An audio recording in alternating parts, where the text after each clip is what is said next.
In 1989, scientist Hank Pym, a pioneer in quantum physics, makes a shocking discovery within SHIELD, an organization he once trusted. SHIELD's leaders, Howard Stark and Peggy Carter, are secretly working to replicate Hank's revolutionary creation, the Ant-Man shrinking technology.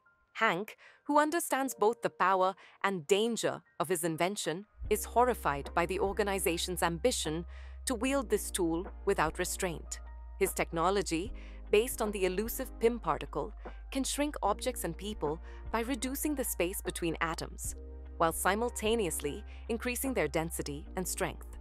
Determined to keep his discovery out of the wrong hands, Hank confronts SHIELD officials, warning them about the dangers.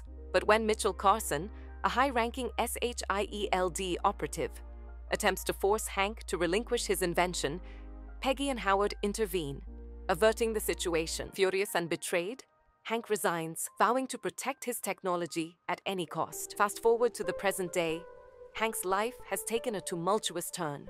Pym Technologies, the company he once founded, has slipped from his control, now run by his estranged daughter, Hope Van Dyne, and his former protege, Darren Cross. Darren is on the verge of perfecting his own version of the shrinking technology, an advanced weaponized suit known as the Yellow Jacket. Hank is appalled by the ruthlessness of Cross's designs. He sees his invention being turned into a weapon that could wreak havoc if unleashed. Unbeknownst to Darren, Hope is secretly spying on him for Hank, and she begs her father to let her use his original Ant-Man suit to stop Darren. But Hank, haunted by past losses and fearful for his daughter's safety, refuses, suggesting an alternative plan instead. At the same time, Darren is facing difficulties. His tests to achieve stable molecular reduction are failing disastrously, with organic test subjects dissolving into goo. Frustrated but relentless, Darren eventually manages to stabilize the process, moving one step closer to his sinister vision. Meanwhile, Scott Lang, a well-meaning ex-convict with a background in electrical engineering, is struggling to rebuild his life. Recently released from prison, Scott moves in with his old cellmate Luis, whose friends Kurt, a tech genius, and Dave, a locksmith, round out their oddball group. Scott, despite his qualifications, can't secure a steady job because of his criminal record. His attempts at a fresh start crumble as he's forced to take work at a Baskin-Robbins, and during an unannounced visit to his daughter Cassie, he faces harsh judgment from his ex-wife Maggie and her fiancé Paxton, a police detective. Frustrated and desperate to provide for Cassie, Scott reluctantly agrees to join Luis and his crew in a seemingly easy burglary. The house they target is well secured, but Scott's skills allow him to breach it and crack the safe, only to find an odd motorcycle-like suit inside. Disappointed but curious, Scott takes the suit home. What he doesn't know is that Hank Pym has orchestrated this entire theft, observing Scott's actions through a tiny camera mounted on an ant.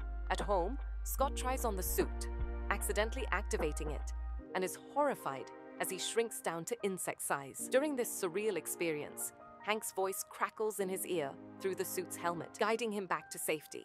Traumatized by the experience, Scott attempts to return the suit, but is intercepted and arrested. At the jail, Hank shows up, smuggling the suit into Scott's cell and helping him escape with the aid of a swarm of ants. Once they're safe, Hank explains his true intentions. He needs Scott to become the new Ant-Man to prevent Cross from unleashing the Yellow Jacket on the world. Initially skeptical, Scott agrees to help after Hank shares his painful past.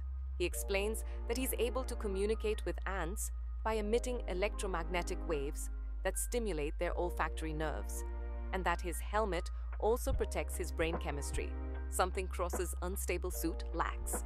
During their training sessions, Hope assists, though she harbors deep resentment toward her father for the loss of her mother Janet, whom she believes Hank could have saved. Hank eventually reveals that Janet, the original Wasp, was lost in a heroic act to disable a Soviet nuclear missile by shrinking to a subatomic level. Overridden by the suit's damaged regulator, Janet disappeared into the quantum realm, a microscopic void that Hank warns Scott he might never escape if he attempts similar maneuvers. Under their guidance, Scott learns to control his shrinking abilities, using ants as allies, and they plan a heist to steal Darren's suit and obliterate all the data on the technology.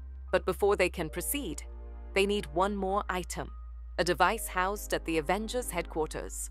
Scott embarks on this risky mission, clashing with Sam Wilson, also known as Falcon, in a high-flying battle before narrowly escaping with the device. With their plan set, Scott, along with Luis, Kurt, and Dave, infiltrates PIM Technologies during Darren's unveiling ceremony. Luis's friends disrupt security while Scott plants explosives, but they are soon discovered, and Darren captures Scott, Hope, and Hank. Revealing his intentions, Darren plans to sell both the Yellow Jacket and Ant-Man technology to Hydra, represented by none other than Mitchell Carson. Scott manages to break free, and with Hope's help, they dispatch most of Hydra's agents. Though Carson escapes with a sample of the PIM particles, Darren dons the Yellow Jacket suit, initiating a fierce battle with Scott, who shrinks to subatomic size to penetrate Darren's suit. By sabotaging the Yellow Jacket's regulator, Scott triggers a catastrophic shrinking loop that kills Darren, saving Cassie but trapping himself in the quantum realm.